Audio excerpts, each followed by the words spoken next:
Hey YouTube, it's Mike Pang Gangster here, and today, today we're going to be talking a little bit about the updated version of my tactics. Now, this is the team, but let me give you guys a little secret investment that I've been doing this morning.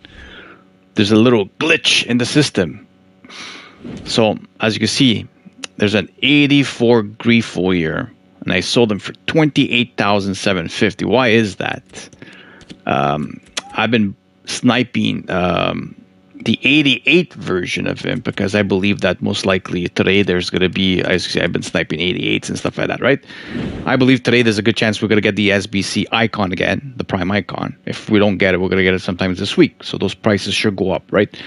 So I was fooling around with this Grifo card. Now, I was sniping them at 29,000. The thing is that when you're doing this, let's see if one of them pops. Hopefully one of them pops. See? 84. Okay? Now, the one that you're looking for is not the 84. You're looking for the 88, of course. Now, I started to realize that these 84s were popping. So what I was starting to do is lowering my sniping filters to like 25k, let's say, and sometimes even an 88 would pop and this 84 would pop, and you could just basically just go back and sell them for basically 29,000 coins, as you can see right here, because people are doing the exact same thing. They're trying to snipe the 88 version of him, but unfortunately, sometimes they're getting the 84. So the 84, if you get it under 25, you could still put it up for 29 and still sell it. So hopefully that makes any sense. Just make sure you watch out when you're buying them, because remember, there's the 84 and the 88. So you don't want to be sniping the 84s at 29, right? So anyways, that's a little secret, but we'll see what happens there. Anyway, updated version. Real quick for people that are wondering what division I'm at. I don't play much divisions at all. So right now, at the moment, I'm just working towards my 3 wins for the week. As you can see, I have 9 wins here. I started Division 4 again, right? Because every time I go back to Division 2, go back to Division 4. Why do I stay at Division 2? I don't really like going any higher because I don't want to play sweat people every game. So I just go for these rewards here, 3 wins. That's it. That's all I go for. I don't want anything more. I don't even go for the 8. I just go for that, and of course, champions. Champions. I go for 11 wins most of the time. Sometimes I get the 14, but most of the time I go for 11. Right? Anyways, so I've been playing the 4-2-2 all year long, and this is the team, of course. Now I did purchase some big cards here. The defense. I got Varane for 766 and Koulibaly for 337, but they're pretty much the same price that I got them, so that's okay.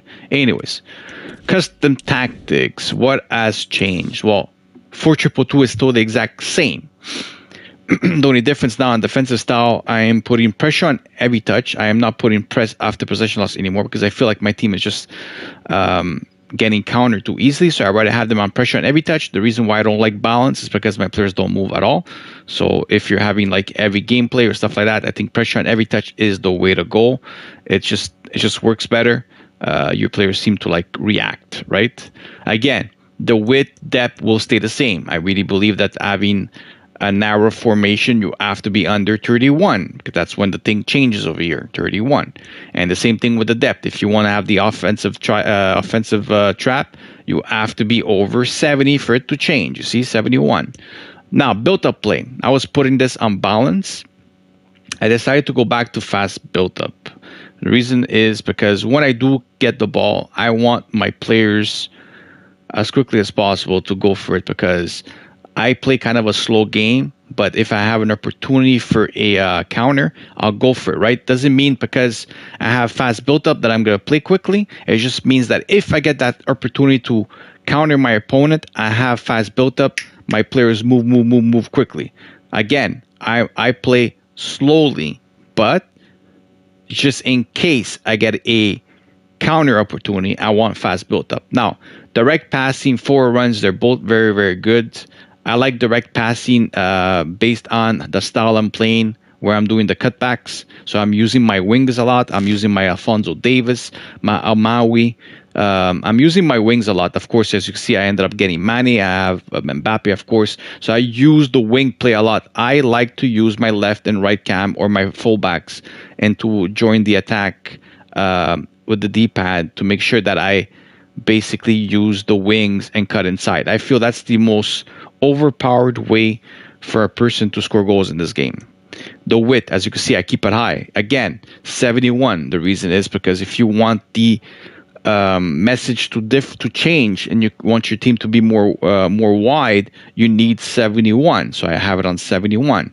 Players in the box, this is another thing that I changed. I used to have it on 6 or 7. I ended up going all the way down to 5. The reason why I started doing that is because of the pressure on every touch and the fast build up. My players seem to like all move front, even my fullbacks.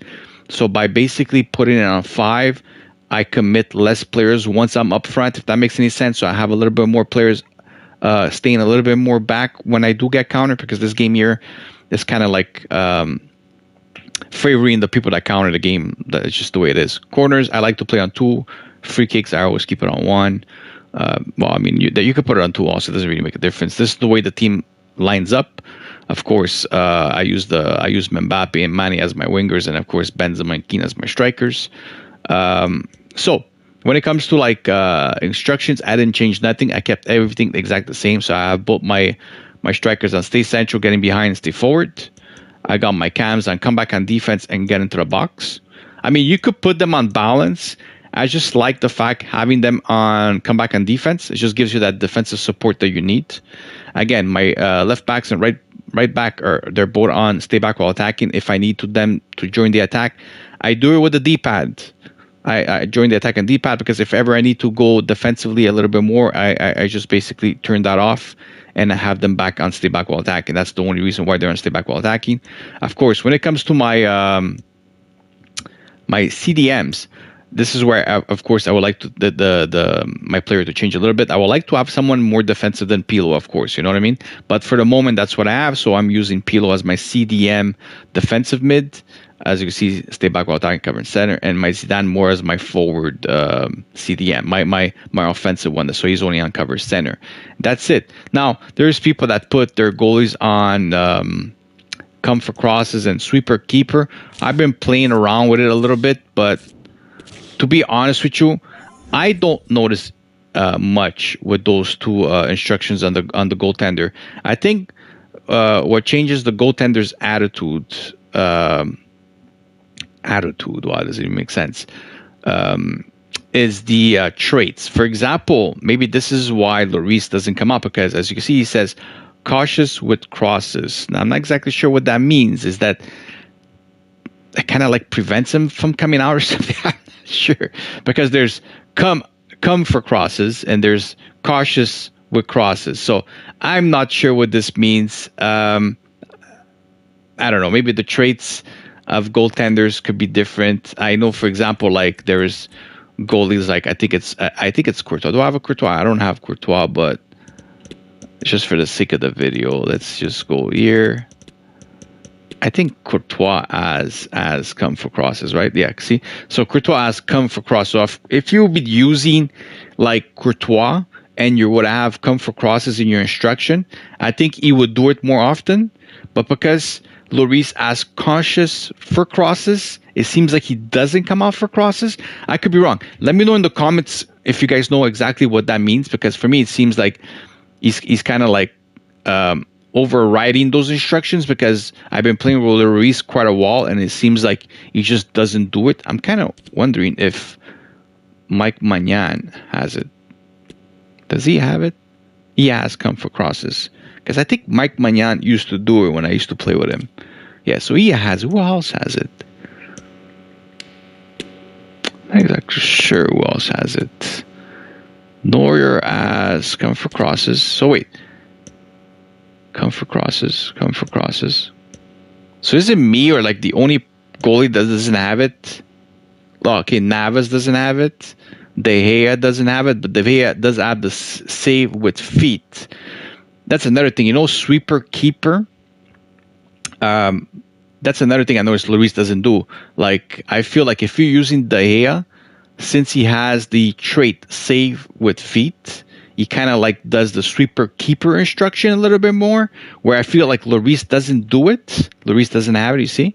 I'm sure other people have it, right? I'm not exactly sure which other goaltenders have it, but there's other ones that have it. But either way, this video is longer than expected. But anyways, those are the instructions. Those are the tactics. Again, I'm still using the 4-2-2. I also use the 4-2-2 on my secondary account, which, believe it or not, I'm having so much more fun playing on my secondary account than playing with this 10 million coin squad, and the other team is like a cheap squad. Well, I have a few very key players in it, but I don't know. I feel like I'm having more fun with like cheaper squads than actually my real team.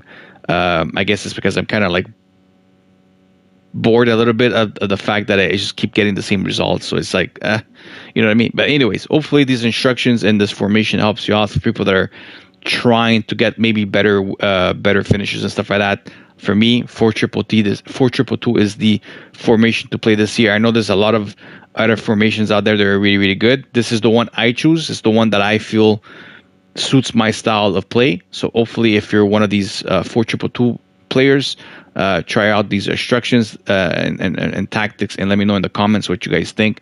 I think it's some of the best tactics you're gonna play with. Like I've shown people my 9-1 qualification with it. I finished 14 wins in weekend league multiple times with a couple of games remaining. So go ahead, try them out, see what you could do with these tactics. Have a good day, guys. Bye bye.